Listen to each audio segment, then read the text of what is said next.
Hello everyone, welcome back to Coastal Living. I'm very intrigued by our next topic. We're going to visit with Chuck Blend to learn about parasites and some of these deep sea creatures which are not alive, unfortunately, anymore. But I did see some of these in action while I was underwater. Excellent. On my honeymoon. So tell me a little bit about the specimens that you brought with us today. Well, these specimens represent two groups of critters, folks. We have deep sea fish and we have parasites. Okay. And so I research and I look and study parasites of deep sea fish. So Interesting. that's what they are, deep sea and parasites. All right, are they related? Well, they are, of course, all animals that we see here. There's no plants represented on this table. But typically what you find is you have these guys inside these bigger guys, or on the surface of those bigger guys. Okay, and parasite, scary word. Tell me what exactly is a parasite? Well, a parasite, it's probably easier to describe as a parasitism. We describe, or a parasitism is an intimate, heterospecific association, temporary or permanent, where one partner is metabolically dependent on another partner. And I'll explain that. Intimate, there's some physical contact. Heterospecific, we're talking two different species. And there's some metabolic dependency, where the parasite is metabolically dependent on the host.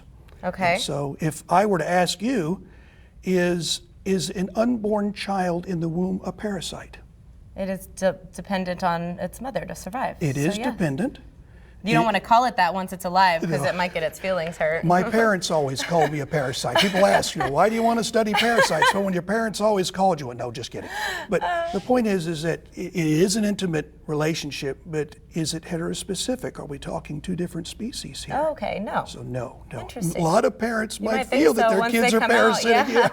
Where did you come from? This thing isn't human. So it is not a parasite, but all the stuff you hear about in the news, the coronavirus and stuff, coronavirus, a virus is a parasite. Interesting, and I want to dive into that a little bit more in a second. But tell me, what is it that got you into this? You mentioned your joke earlier, but what is it that really got you excited about? Well, growing up, I was always interested in science, Larissa, and I never really knew what branch of science to get into. I grew up watching and reading. I devoured just about everything Carl Sagan ever wrote. And, back in the early 80s, late 70s with Cosmos, the TV series. But it wasn't until I had high school biology that I really fell in love with biology as a science. I had a wonderful high school teacher, Miss Miriam Giller Smith. I went to school in Dallas, and she's still a mentor for me. I went to school at Port Aransas, the Marine Lab, back in the 80s, and just taking courses. And that's where I really focused in on deep sea stuff. I didn't develop an interest in parasites until my master's program. I went to A&M Gig'em up in College Station, and I had he's my second father, Dr. Norman Dronin, and he taught me everything I know. But what's interesting is it's sort of Star Trekian, if I can nerd out a little bit. Well, the way that you're talking does sound like another language to most of us. I know I'm kind of like, whoop, with all those big words. Don't ever challenge me at Scrabble. I wouldn't dare. I'd be like, dog. 3 points, awesome. So I think that's really interesting though, when you're talking about the educators, which you mentioned earlier, how teachers can be so impactful in our lives, especially for such a unique profession. Like I don't think as a kid you're like, oh, when I grow up I want to specialize in parasites, but it's something that you developed over the years, and it all started with an interest in science, which is great. So we need to nurture those interests that our children have at young ages and allow them to be interested in these things. So is it true? It's Parasite Week? It is Parasite Week. How do we celebrate Parasite Week? Well, Parasite Week, just the idea is we want people to be aware of parasites and their impacts on our lives. A lot of times they may be out of sight, out of mind, but of course right now they're in many people's minds of what's going on. But I'm a member of the American Society of Parasitologists. That is our sort of umbrella group for parasitology in this country. And about this time every year, they do Parasite Week, where parasitologists do activities like this, outreach to teach the public about parasites and their prevalence.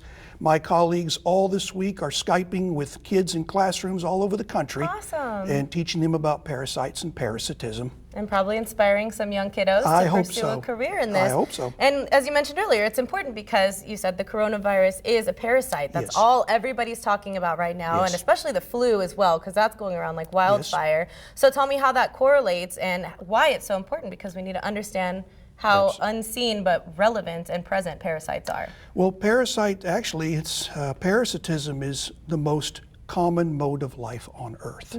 Most people think of the protistan guys like African sleeping sickness or malaria, but also you have your arthropods, ticks, lice, and mites. This little guy, a little tick here, Yeah, if carries you have a ranch, Lyme's you're disease. very familiar with those guys. Yes. Yeah. And then, of course, the worms, those are the types that I study, Clarissa. Flukes, tapeworms, roundworms. But if you go back to that definition, we also, when you talk about heterospecificity, you're talking about an intimate relationship, physical contact, and you're talking about metabolic dependency. Bacteria, viruses, fungi, they fall under that definition as well, which makes parasitism by far the most common mode of life on the planet. Very, very interesting. And the irony I tell my colleagues is, the deep sea is the most common environment on the planet, and I study the most common mode of life in the most common environment on the planet. And I have colleagues that have told me, Chuck, nobody does what you do, deep sea parasitology. So it's exciting. Absolutely. But it is important to understand or be aware of parasites because coronavirus is a parasite.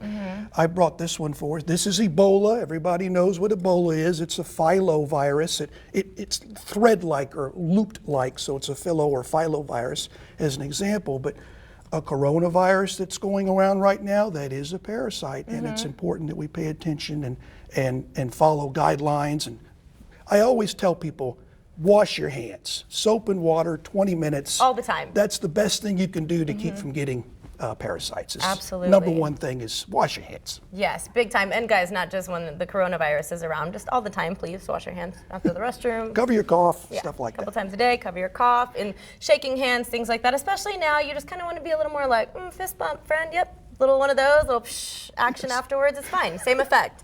And so tell me, you've got these stuffed animals, which makes me a little bit more receptive to what you're saying. Is this what you use to relay the message to children and help them understand what parasites are? You're holding in your hand, in your left or your right hand, you're holding probably the most common intestinal parasite in North America, that's Giardia. And in your left hand, you're holding malaria, which is one of the most infamous parasites that kills many people each year. It's a little easier to get people to understand parasites when you don't have live specimens, especially things like that. Yeah, well, comparing this to, say, like this little guy, which one looks friendlier, which neither one are friendly, right? But I did get to see a couple of these underwater. So you specifically, we know that these are on the surface, these are on land. What type of parasites are we looking at underwater? Well, underwater organisms get the same parasites. They're different taxonomically, but they get protistan, the little guys. They get worms, the wormy, flukes, tapeworms, roundworms. Really? Underwater? Underwater, absolutely. Their life cycles are evolved. So an octopus can have a tapeworm? Yes, well, it can have parasites. Okay. Specifically, it is possible to have certain types of parasites, depending on what it is, a host organism. But yeah, I've come across deep sea fish that are loaded. Yeah. They are full of parasites. Poor guys. Well, it is a creepy crawly world under there. I'm speaking from personal experience. And tell us where we can learn more from you. Well, the best place to learn about parasites is to go to a bookstore or go online and just Google parasites. You can also visit the American Society of Parasitologists homepage at amsocparasit.org. I also want to say that my wife and I are certified Texas Master Naturalists. It's a wonderful way to learn about nature and parasites. There are 40-something chapters all over the state. We're in the South Texas chapter. We meet the third Tuesday of every month at the Botanical Gardens. Great. You can check them out at txmn.org/ST for South Texas chapter. Awesome. And finally, of course, I help out. I'm a resident scholar at the Corpus Christi Museum of Science and History, right up the street. Great. Working in their natural history collections, and you can learn about them and the programs that we offer. I give planetarium shows several Saturdays a month. Wonderful. I love astronomy and space. Great. And check out ccmuseum.com for that. Wonderful. Well, thank you so much for joining us today. Clarissa. I know some light bulbs went off in our parents' heads like, okay, my little science kid might need to meet you so they can get more inspired and continue their career in this very interesting topic. So thank you so much for joining us today. You're welcome. We learned a lot. My pleasure. My pleasure. All right, guys. Now, coming up next, you may not be a master gardener, but we do have some folks here to tell us how easy it is to get a green thumb. We'll be right back on Coastal Living.